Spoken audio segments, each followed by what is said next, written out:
afrenta y dolor. Y yo amo esa cruz donde murió mi Jesús por salvar al más vil pecador. Oh, yo siempre amaré esa cruz,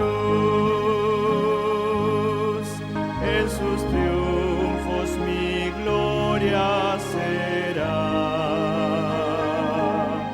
Y algún día en vez de una cruz, mi corona Jesús me dará. Tengan todos muy buenas tardes. Como siempre, aquí con gran satisfacción en mi corazón por poder cumplir con mi Señor principalmente y poder compartir con ustedes todas estas maravillas, todas estas cosas buenas que Dios nos da. Dios nos da para que la compartamos. ¿Para quiénes? Para los escogidos, para los que deseen seguir al Señor, para que con amor y gozo le sigamos y estemos siempre de acuerdo en compartir con Él en la vida eterna.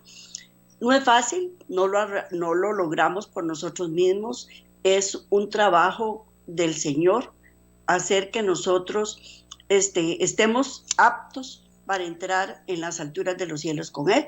¿Qué es lo que tenemos que hacer? Disponer nuestros corazones, disponernos y estar siempre dispuestos a creerle, a seguirle, a obedecerle y a cumplir con sus requerimientos. Eso es lo más importante que Dios quiere que nosotros hagamos.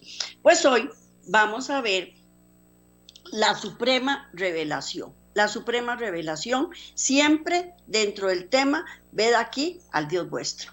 Porque lo que estamos haciendo es limpiando a nivel humano, por decirlo así, porque esa labor ya la hizo Cristo cuando estuvo aquí en la tierra y Él vino a limpiar el nombre de Dios, pero ahora a nosotros nos toca limpiarlo también. ¿Por qué? Porque Él dejó todos los lineamientos a seguir, Él dejó todas las cosas establecidas para que nosotros lo hagamos. Y es un deber de nosotros compartir con ustedes las enseñanzas de cuál es verdaderamente el carácter de Dios, no como el enemigo nos lo quiere mostrar, ni como el mundo nos lo quiere mostrar, sino como Dios nos los quiere mostrar. Entonces, hoy vamos a ver este tema, la suprema revelación, siempre viéndolo desde el punto de vista, ved aquí al Dios vuestro, para que nuestros ojos sean abiertos y podamos entenderlo mejor. Bueno, donde quiera que usted esté, doble rodillas si es que puede, y si no, pues se incline su rostro juntamente con nosotros para elevar una plegaria al Señor. Amantísimo Padre, te damos gracias, Señor, por todas las bendiciones que nos das, por todo el conocimiento, por poder apreciar mejor tu carácter, por entenderte mejor, por quitar todos los preconceptos que teníamos de cómo nos lo habían mostrado y nos lo habían presentado.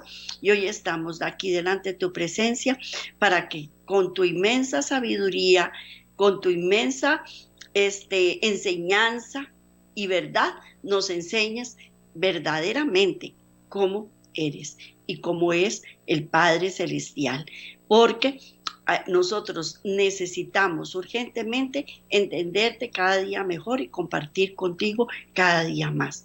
Gracias por permanecer con nosotros y elevamos esta plegaria para que tu Santo Espíritu que está en nosotros nos ayude a exponer este tema y a entenderlo de la mejor manera posible.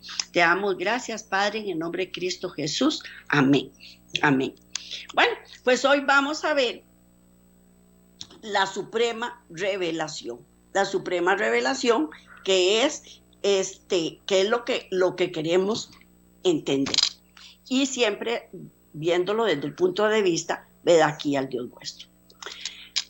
Primero que todo, no hay contradicción en la palabra de Dios. La Biblia es su propio diccionario y por lo tanto su propio intérprete. Esto lo hemos venido viendo a través de toda esta programación. Los procederes de Dios y del hombre son enteramente diferentes los unos de los otros y la única manera en que Dios destruye es en su intento de salvar, y la destrucción que ocurre es causa del rechazo del hombre y no la acción de Dios. Es tan importante saber esto porque lo primero que nos hicieron fue enseñarnos que Él era un Dios castigador y que todo lo que nos estaba ocurriendo era debido a su castigo. Pero ya lo vemos que no es así. Él no destruye y todos los problemas que nosotros tenemos son por nuestra desobediencia y debido a nuestras acciones. Si establecemos esto, el trabajo preliminar ha sido preparado para el estudio de varios incidentes de la historia en los cuales Dios ha desempeñado una parte. La referencia se echa aquí al diluvio, la destrucción de Sodoma y Gomorra, las plagas de Egipto, la ejecución de los que adoraran el becerro de oro, los apedreados por la violación del sábado, el adulterio, el glotón y Acán, la matanza de los cananeos, la aniquilación del ejército de Sanaquerib y muchos otros eventos similares, hasta la destrucción del lago de fuego y azufre, que eso va a ser en los postreros días. Él es visto como un juez severo que, gobernando su reino como una potencia terrenal, ha visitado con castigos mortales a los que no le obedecen.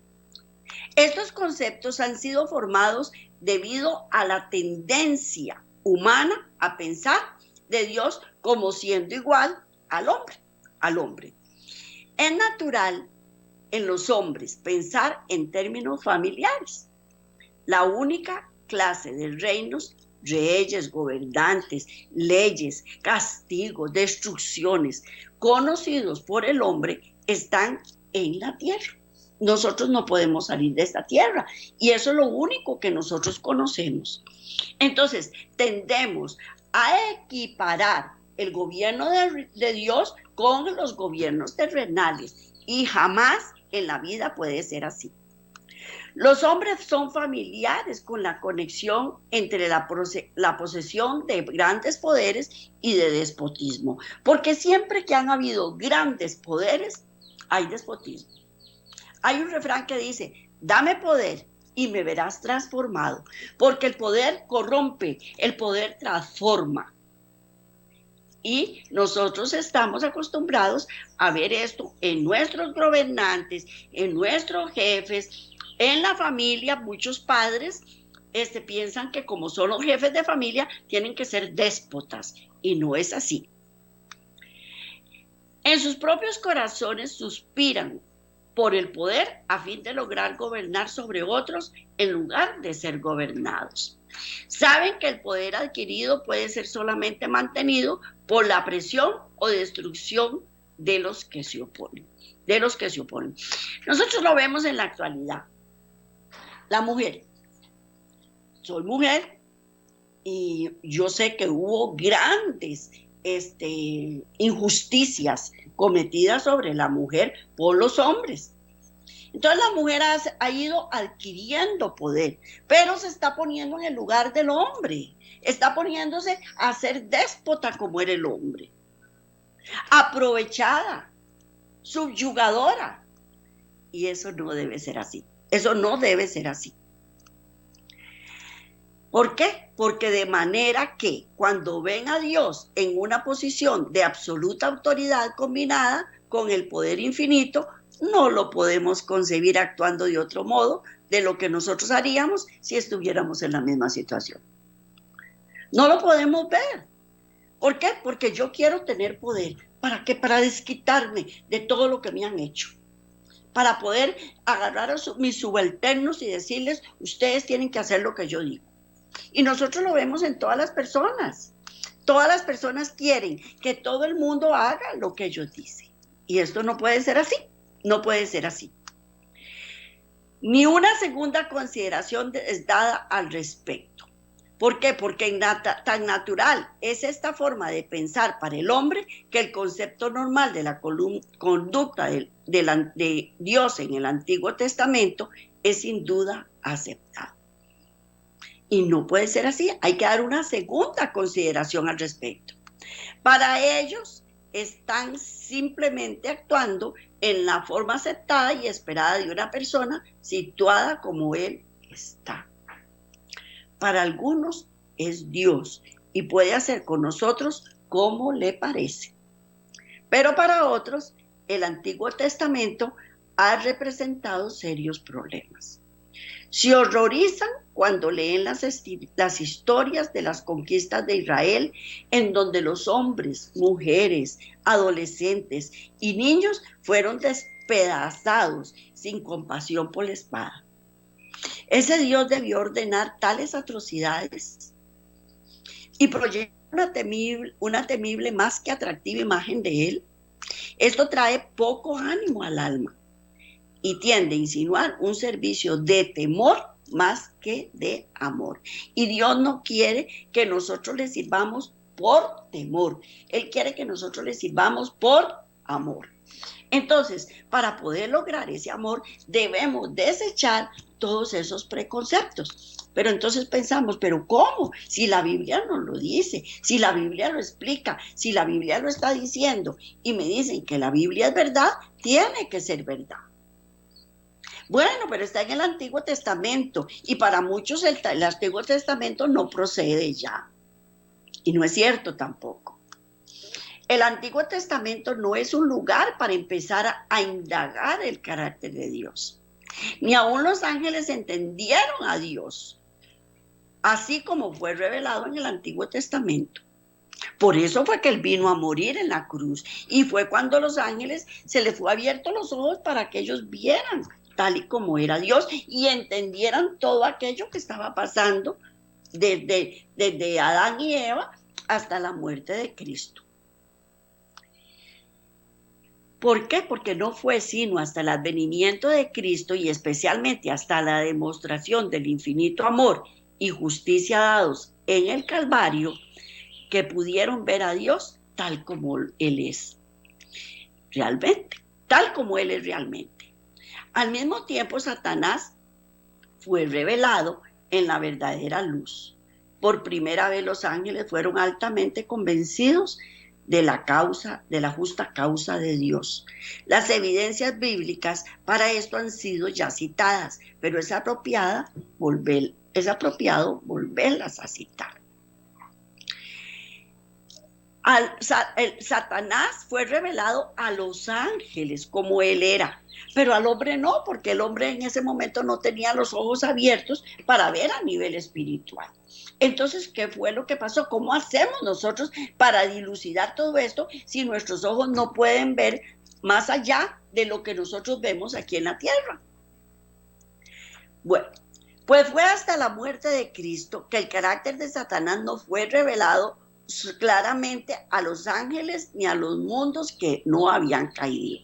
El gran apóstata se había revestido de tal manera de engaño que aún los seres santos no habían comprendido sus principios, no habían percibido claramente la naturaleza de su rebelión.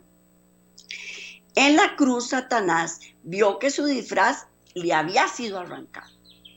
Su administración quedaba desenmascarada delante de los ángeles que no habían caído y delante del universo celestial. Se había revelado como homicida y al derramar la sangre del Hijo de Dios había perdido la simpatía de todos los seres celestiales. Desde entonces su obra sería restringida.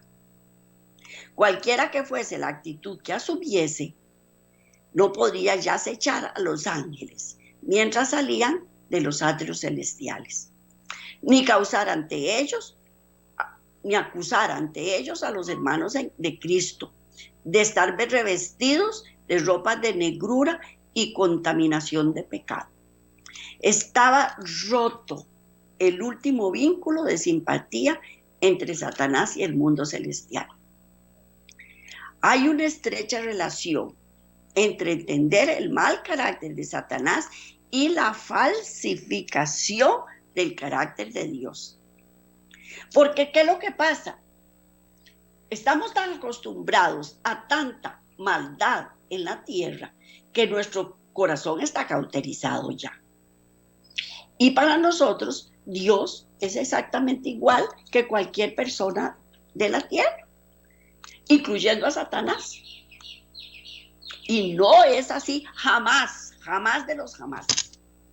De modo que en ningún punto los ángeles fueron aptos para ver la verdadera naturaleza de Satanás y su trabajo durante el Antiguo Testamento.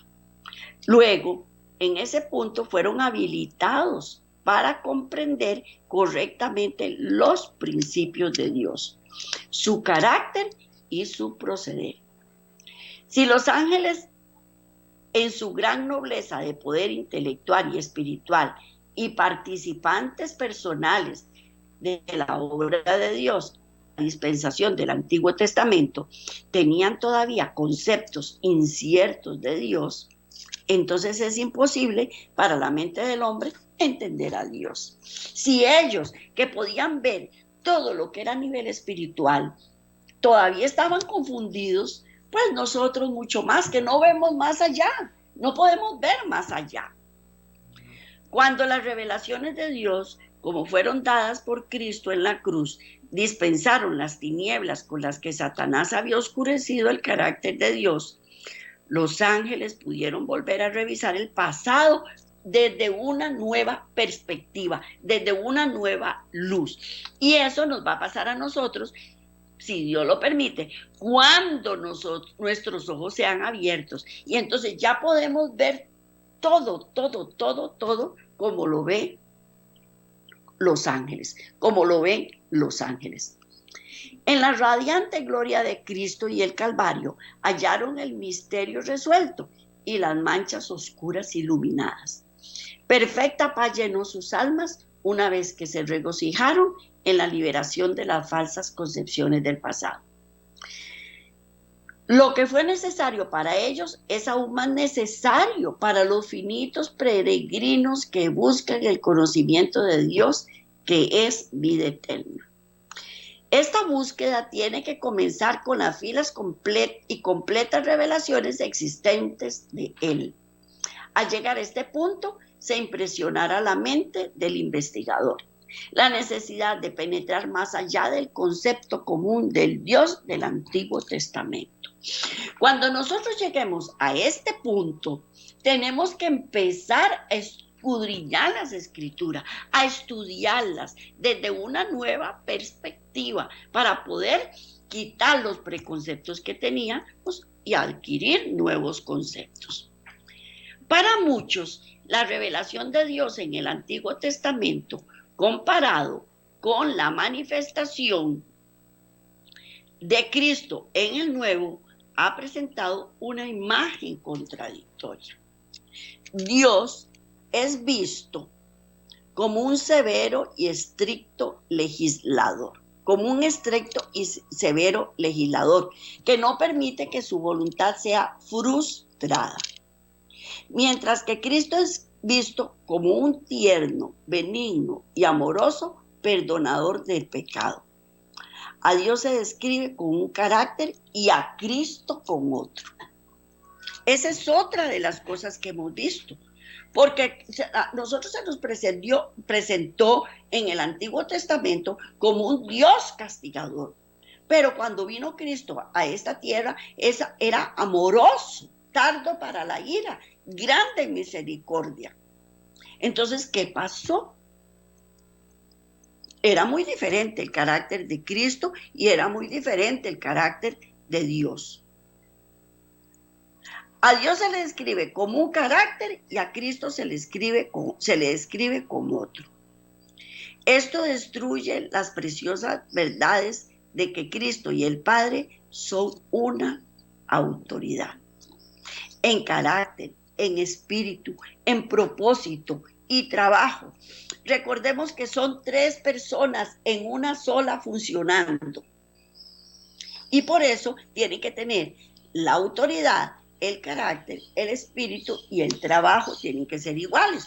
Porque ¿qué concuerda Cristo con Belial?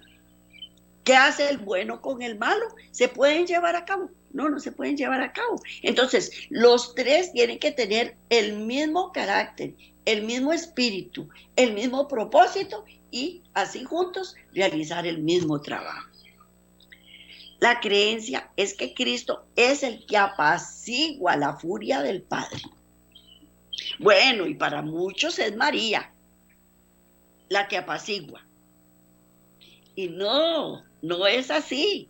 Ni Cristo apacigua al Padre y mucho menos María. ¿Por qué? Porque ellos son el mismo, es lo mismo. Pero lo que ocurre es que Cristo recurre al Padre influenciándolo para que actúe contrario a su propio carácter, en la demostración de misericordia cuando no es su corazón o naturaleza hacerlo así. Eso es lo que todo el mundo cree. ¿Por qué? Porque así actuamos los seres humanos. Qué sé yo, el chiquito se porta mal en la escuela. Entonces, la directora de la escuela llama a la mamá para que lo tranquilice, para que lo apacigüe, porque ella no puede. Pero Cristo y el Padre no actúan así, ellos no actúan así. Cuanto más los hombres hayan penetrado la oscuridad de las falsas representaciones que Satanás hace del Padre y del Hijo, tanto más exagerada esta doctrina llega a ser. Las más bajas normas son halladas entre los religiosos que ofrecen sacrificios humanos a sus dioses para apaciguarlos para su ira. En la antigüedad llegó a ser tan terrible la creencia de un Dios castigador que entonces recurrían a los sacrificios humanos para apaciguar a los dioses, para que los dioses se calmaran y aceptaran ese sacrificio y ya no hicieran problemas a la humanidad. Sin embargo, por extraño que parezca, el cristianismo común de hoy está preparado para creer, por una parte, que el Padre y el Hijo son uno en carácter, espíritu y poder. Mientras que por otra parte se sostiene el concepto que el Padre, como está revelado en el Antiguo Testamento en particular, y la manifestación del Hijo en el Nuevo, son 2 caracteres muy, pero muy distintos. Unas personas pensamos que es el mismo y otras personas piensan que son lo opuesto. Es totalmente inconsciente sostener tal posición y solo posible si las 2 ideas son cuidadosamente divididas en áreas separadas de la mente, a fin de que nunca sean consideradas al tiempo. Sean las 2 traídas juntas y el estudiante honesto e indagador conocerá que una o la otra debe eliminarse. O son de Cristo y el Padre uno, o ellos no son. Me da risa, voy a hacer un punto y aparte. Porque siempre en todos los videos que estoy grabando, o si oye un gallito cantar, o ahorita en este momento hay un concierto de pericos. Pero es porque hay un palo de cas y los pajaritos llegan a comer. Ese gallito es una mascota de una familia y la tienen ahí siempre, está cantando. Milagro que hoy no haya cantado. Y los pericos están pasando a comerse todos los cases. Así que si oyen pericos y pajaritos y gallos, ya saben qué es lo que está pasando. Bueno, eso era un punto y aparte. Es totalmente inconsistente sostener tal posición y solo posible si las 2 ideas son cuidadosamente divididas en áreas separadas de la mente, a fin de que nunca sean consideradas al tiempo.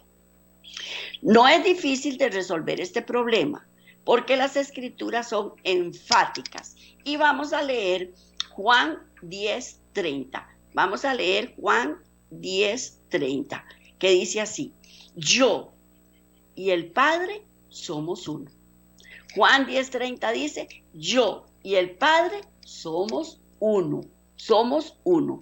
Entonces, tenemos que ponernos de acuerdo con esto. Y ya, lo primero que debemos entender es que ellos dos son uno.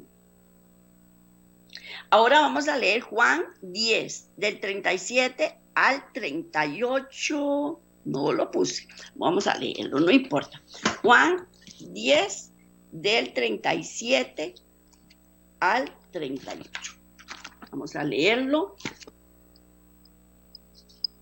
Juan 10.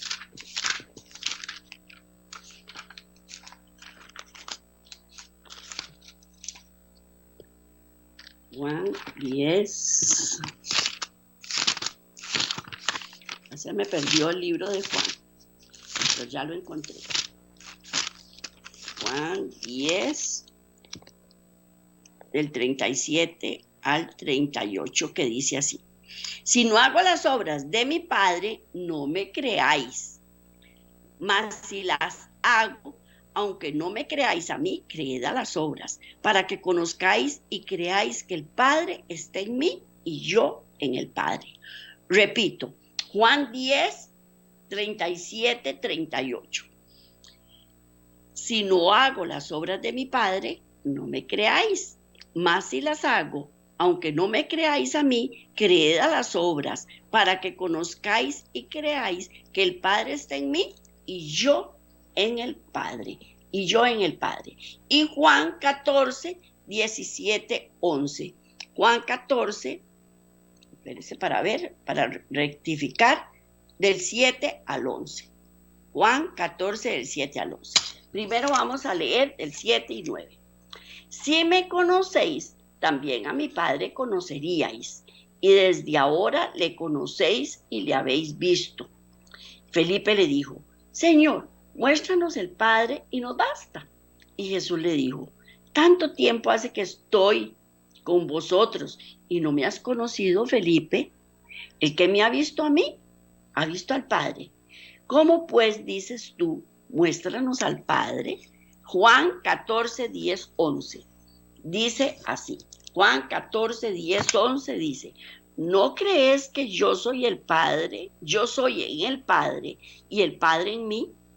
La palabra que yo os hablo, no las hablo por mi propia cuenta, sino que el Padre que mora en mí, Él hace las obras. Creed que yo soy en el Padre y el Padre en mí. De otra manera, creedme por las mismas obras. Creedme por las mismas obras. Y vamos a leer Juan 5, 19. Juan 5, 19 y 20. Vamos a leerlo. Dice: respondió entonces Jesús y les dijo: de cierto, os digo, no puede el Hijo hacer nada por sí mismo, sino lo que ve hacer al Padre. Porque todo lo que hace el Padre, también lo hace el Hijo igualmente. Porque el Padre ama al Hijo y le muestra todas las cosas que Él hace, y mayores obras que éstas le mostrará, de modo que vosotros os maravilléis. Repito, voy a repetir esta última cita. Respondió Jesús entonces y les dijo: de cierto os digo, no puede el Hijo hacer nada por sí mismo, sino lo que ve hacer al Padre, porque todo lo que hace el Padre, también lo hace el Hijo igualmente, porque el Padre ama al Hijo y le muestra todas las cosas que Él hace, y hace mayores obras que estas, y mayores obras que esta les mostrará, de modo que vosotros os maravilléis.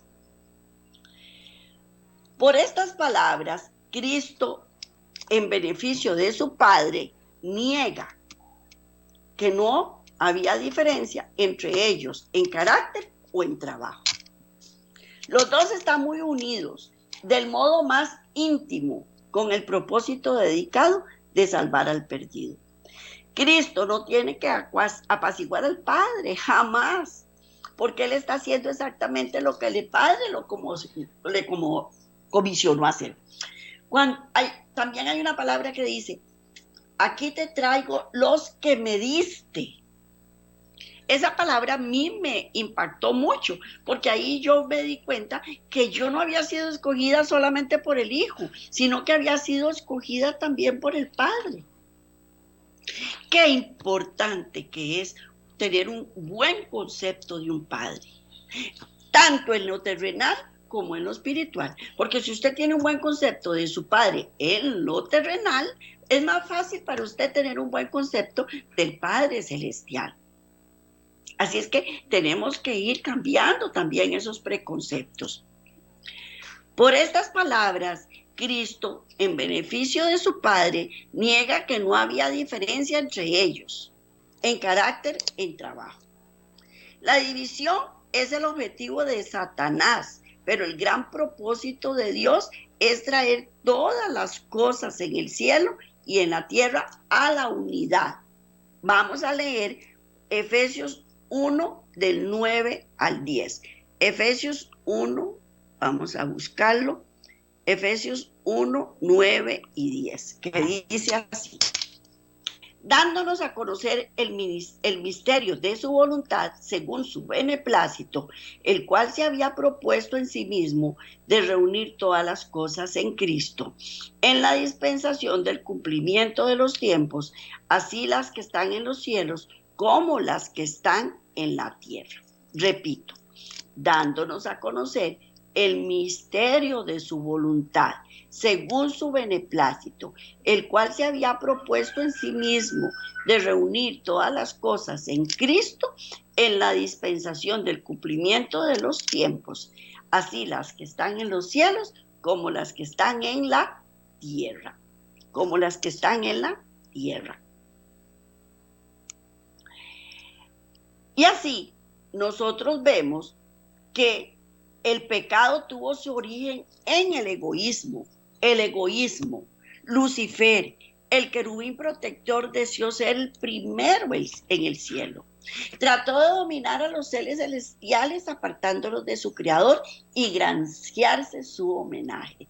Cuando él se dio cuenta que el Padre y el Hijo eran uno solo, que trabajaban en conjunto, no lo pudo soportar. No lo pudo soportar él jamás. Y él lo que quería era ocupar el lugar de Cristo. Y ahí el pecado tuvo su origen, en el egoísmo. Porque él era el querubín protector y deseó él ser el primero en el cielo.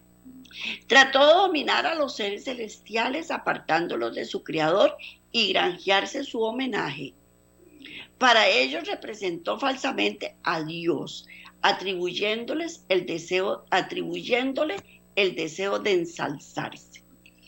Trató de investir al Creador con sus propias malas características.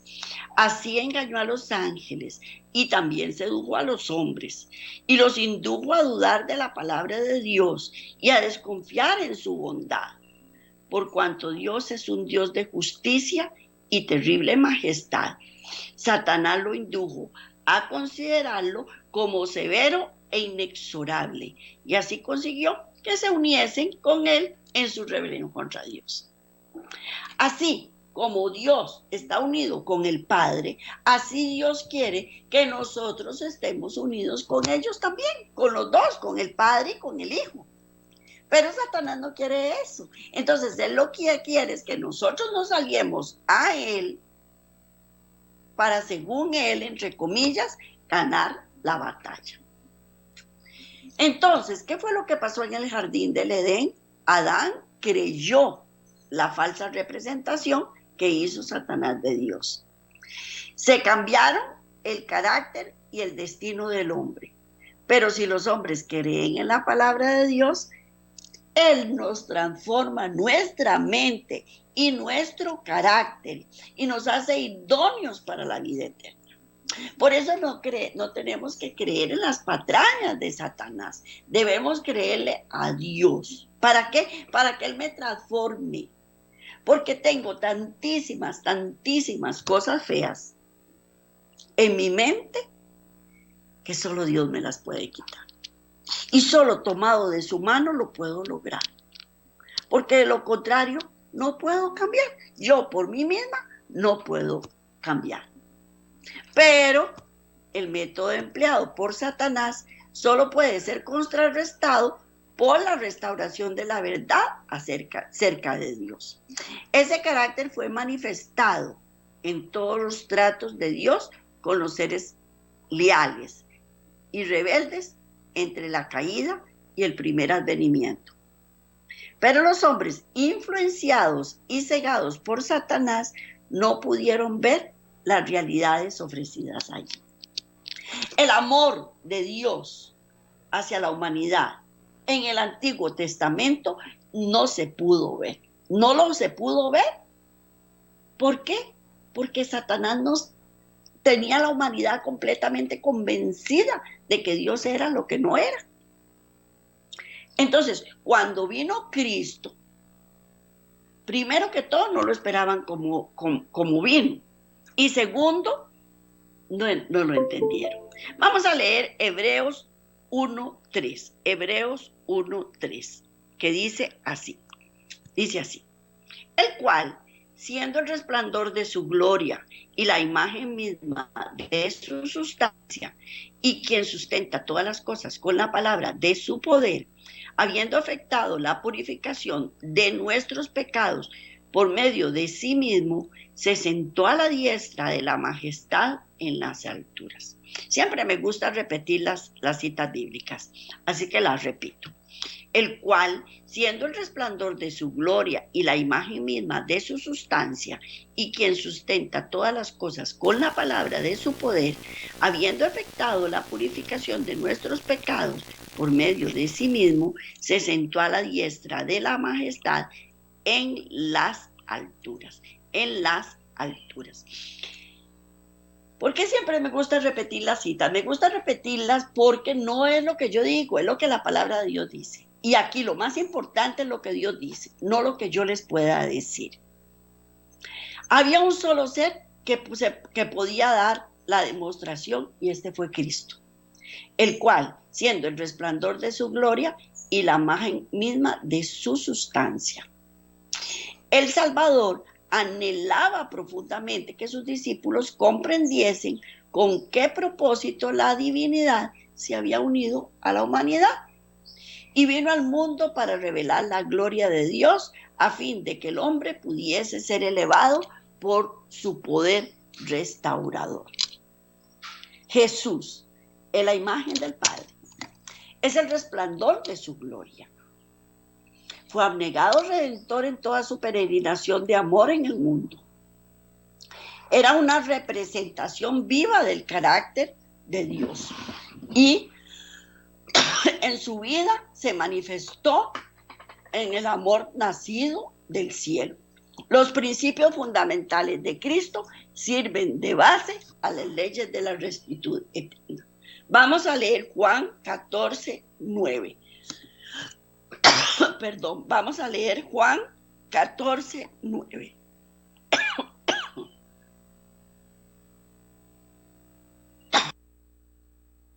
A buscarlo. Un momentito, por favor.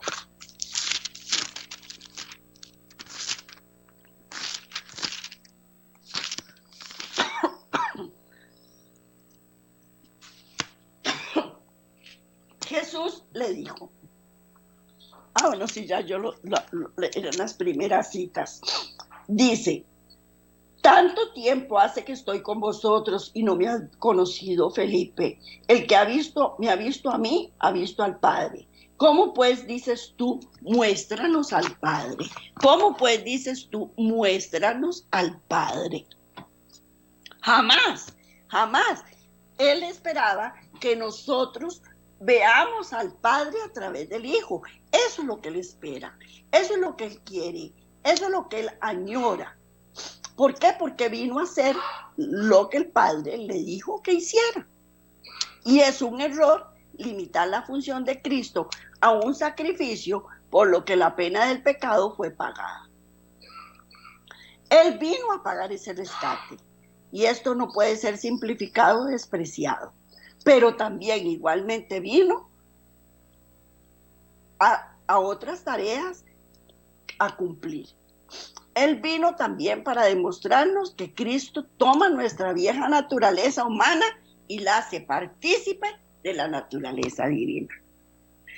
Y puede por fe guardar los mandamientos a la perfección. Él nos quiere, a través del estudio de Él, transformar nuestro carácter. ¿Para qué? Para que nosotros estemos en completa disposición para hacer lo que Dios nos pide que hagamos, igual que Él hizo lo que papá le dijo que hiciera. Eso es lo que Él quiere para nosotros. Y eso es cumplir los mandamientos a la perfección. No es suficiente poner fin al gran conflicto sin antes revelar la justicia del carácter de Dios para el punto donde las mentiras de Satanás se muestren por lo que son. La palabra de Dios nos muestra a uno fiel y verdadero, pues ellas son la expresión exacta del pensamiento y carácter de Él. Sobre la tierra, Cristo Jesús fue la palabra de Dios. Él no habló con sus propias palabras, sino con las palabras del Padre. No hizo sus propias obras, sino a lo que fue enviado. En Cristo hay vida original, no proviene ni deriva de otra. Él pudo haber venido a la tierra a expresar sus propias ideas, a hacer su propia obra y a revelar su propio carácter. Pero vino con otra comisión diferente a esa. Él fue enviado a revelar las palabras, el pensamiento, el carácter y la obra de justicia del Padre. Y con perfecta fidelidad cumplió esa comisión, y por esto asegurando a todos que Dios puede ser visto y entendido simplemente mirando la vida y enseñanza del Hijo. Vamos a leer Juan 14:10. Juan 14:10. Vamos a ver si lo tengo. No, tampoco. Dice, así sí lo tengo. Dice, no creas que yo soy el Padre, en el Padre y el Padre en mí. Las palabras que yo hablo, no las hablo por mi propia cuenta, sino que el Padre que mora en mí, Él hace las obras. Creedme que yo soy el Padre y el Padre en mí. De otra manera, creedme por las mismas obras, por las mismas obras. Ya habíamos leído esa cita. Esto nos demuestra que la visión aparente entre la imagen de Dios, como ha sido vista a través del Antiguo Testamento, y la revelación de Dios, como Él, son diferentes. Será visto que el concepto opuesto de Dios, como fue adquirido de la incorrecta impresión del Antiguo Testamento, tiene que ser desechado, porque no está de acuerdo con la revelación de Dios como fue dada por Cristo. Su presentación del carácter de Dios es más clara, la más convincente y la más fácil de entender. Todos los que deseamos saber cómo es Dios, cómo se relaciona con el pecador y con el justo, debemos mirar el rostro de Cristo Jesús. Cualquier idea acerca de Dios que no haya relación en la vida de Cristo y sus enseñanzas debe ser rechazada como un error. Dios es enteramente consistente y su palabra es consistente en sí misma. Ella no puede presentar un concepto en un lugar y lo opuesto en otro. En el Nuevo Testamento nos dio la verdadera imagen de Dios y la representación de Él debe coincidir con el Antiguo Testamento. El punto de partida debe ser la vida de Cristo. No podemos decir que el Antiguo Testamento ya no procede. No lo debemos decir. Uno es la manifestación del otro. Por 4000 años la mente humana y angélica fallaron en ver la revelación divina, lo cual el Señor había buscado transmitir en todos sus procederes. Dios envió a su Hijo para completar lo que antes había sido imposible. Fue imposible no por causa de ninguna deficiencia por parte de Dios, sino por causa de la ceguera, los prejuicios de una mente entenebrecida y de la sutileza de Satanás. Es más fácil divulgar la mentira que la verdad. Cristo poseyó una impecable justicia no existente en cualquier otro ser divino o humano, estableciendo para siempre lo que Dios es en carácter. La manifestación de Cristo del Padre fue completa. Vamos a leer Juan 17:3. Juan 17:3, que dice: porque no envió a su Hijo al mundo para condenar al mundo, sino para que el mundo sea salvo. Repito, perdón, me equivoqué. Es Juan 17:3, perdón. Y esta es la vida eterna, que te conozcan a ti, el único Dios verdadero, y a Jesucristo quien has enviado. Y a Jesucristo quien has enviado. Y Juan 5:19 dice: respondió entonces Jesús y dijo: de cierto os digo, no puede el Hijo hacer nada por sí mismo, sino lo que ve hacer el Padre, porque todo lo que el Padre hace, también lo hace el Hijo igualmente. Cristo, a diferencia de los hombres, no hace nada por sí mismo, sino lo que el Padre le indicaba. Vino a hacer la voluntad del Padre. No se glorió a sí mismo, sino al poderoso Dios que lo había enviado. Así el Padre expresaba su vida y carácter por medio de su amado Hijo. Y Juan 5:20 dice: porque el Padre ama al Hijo y le muestra todas las cosas que él hace, y mayores obras que estas le mostrará, de modo que vosotros os maravilléis. Toda idea en la cual Dios es visto como destructor de los que rehúsan su misericordia puede ser sostenida únicamente si hallamos a Cristo siendo la misma cosa. Él es visto como uno que inicialmente busca la salvación de sus criaturas. Desde su posición y suprema autoridad, invita a los hombres al arrepentimiento de sus pecados y a obedecer su voluntad. Él se muestra pacientemente, mientras que los hombres se burlan de sus llamados. Pero el tiempo viene cuando esa paciencia sea agotada. Con poder aterrador y empuñando en sus propias manos, destruye la rebelión de la faz de la tierra.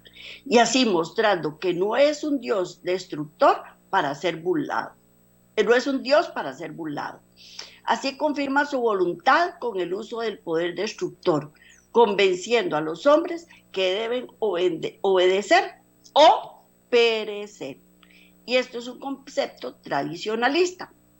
Esta es una falsa representación de Dios ideada por el diablo para separarnos de él y efectuar nuestra destrucción. Esta idea, aceptada y creída por muchos, la vida de Cristo la contradice. Él vino para salvar al mundo, no para destruirlo. Si nosotros nos perdemos es porque nosotros quisimos. Durante siglos los hombres han visto a Dios en dos aspectos. Uno es el de perdonador, misericordioso, con el que convierte al hombre durante el tiempo del llamado al arrepentimiento, mientras que el otro es de trueno, listo para destruir al hombre. Cristo no mostró esta dualidad. Él se mostró como un salvador únicamente. Él vino para bendecir, para sanar, para restaurar y para salvar. Y Hechos 10:38 dice: como Dios ungió con el Espíritu Santo y con poder a Jesús de Nazaret, y como éste anduvo haciendo bienes y sanando a todos los oprimidos por el diablo, porque Dios estaba con él.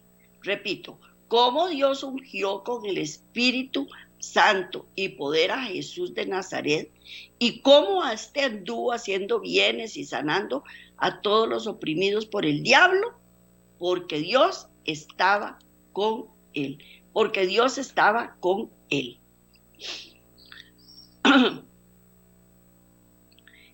Se vistió con ropaje de humanidad. ¿Por qué?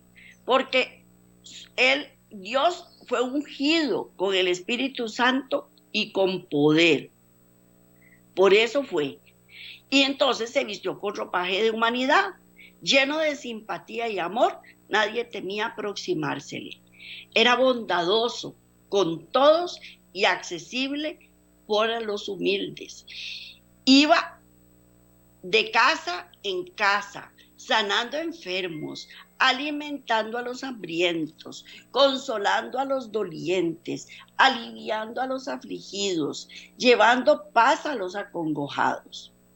Vino como una expresión del amor perfecto de Dios, no para aplastar, ni juzgar, ni condenar, sino para salvar a todo débil, defectuoso de carácter, para salvar hombres y mujeres de Satanás. Anduvo haciendo el bien con sus palabras amables y actos bondadosos. Interpretaba el evangelio a los hombres. En Hechos 10:38 dice: Cristo es el resplandor de la gloria del Padre. Vino al mundo como su luz. Vino a presentar a Dios ante los hombres. Y de él está escrito que fue ungido del Espíritu Santo y de potencia, y anduvo haciendo bienes. Ese es el Dios que nosotros queremos, que sea el resplandor de la gloria del Padre, que nos dé luz, que nos presente a Dios para poder ser ungidos por el Espíritu Santo. La vida de Cristo estuvo llena de palabras y obras de benevolencia, simpatía y amor, porque no envió Dios a su Hijo al mundo para condenar al mundo, sino para que el mundo sea salvo por él. Ese es el Dios que nosotros queremos conocer. Ese es el Dios que les estamos presentando hoy en esta programación. Ese es el Dios que nosotros debemos entender, al Dios que tenemos que seguir, al Dios que tenemos que escuchar, al Dios que tenemos que creer. No ninguna patraña que nos pueda mostrar el mundo y el enemigo. Y cuando nosotros acusamos a un ser pecador, estamos ocupando el lugar de Dios. Estamos juzgando. Y eso lo hacemos todo el tiempo. Y no debe ser así.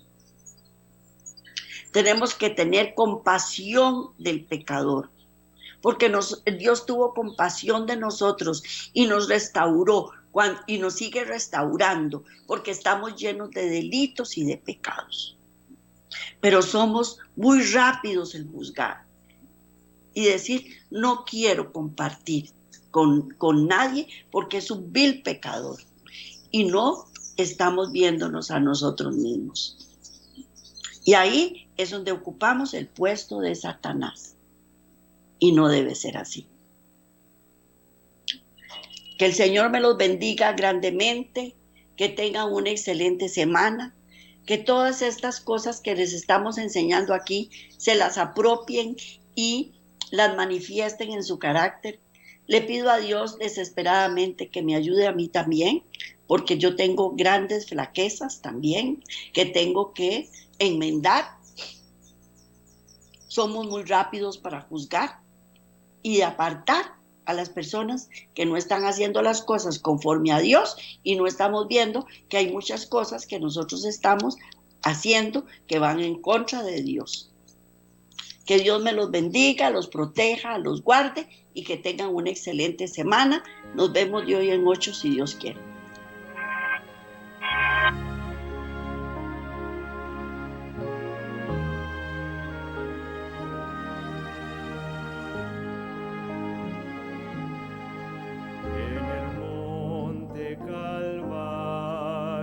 Estaba una cruz, emblema de afrenta y dolor.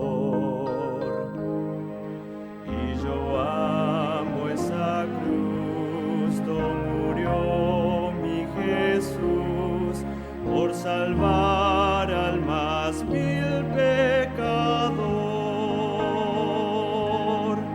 Oh, yo siempre amaré cruz, en sus triunfos mi gloria será, y algún día